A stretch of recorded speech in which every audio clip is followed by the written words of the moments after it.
বিসমিল্লাহির রহমানির রহিম। সূরার ফজিলত ও আমল।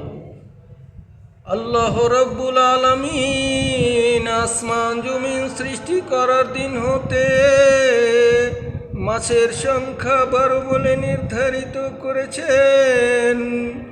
তন্মধ্যে 4টি মাস অধিক সম্মানিত: জিলকদ, জিলহজ, মুহররম ও রজব। ইহা একটি অকাট্য অপরিবর্তনীয় ব্যাপার। আল কোরআন। রাসূল আকরাম সাল্লাল্লাহু আলাইহি ওয়াসাল্লাম ইরশাদ করেছেন, তোমরা খোদার মাস মুহররমের প্রতি সম্মান প্রদর্শন করবে।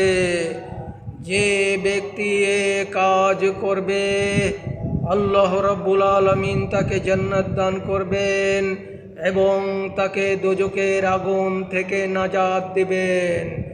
ইবনে মাজাহ শরীফ। রাসূল আকরাম সাল্লাল্লাহু আলাইহি ওয়াসাল্লাম ইরশাদ করেছেন, রমজানের পরেই মুহররমের রোজা অন্যান্য সকল রোজার চাইতে উত্তম।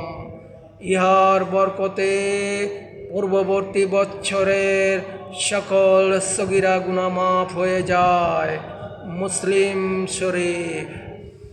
রাসূল আকরাম সাল্লাল্লাহু আলাইহি ওয়াসাল্লাম ইরশাদ করেছেন, যে ব্যক্তি আশুরার রোজা রাখে সে 60 বছর দিনে রোজা রাখার এবং রাত্রিতে ইবাদত করার সওয়াব পায়।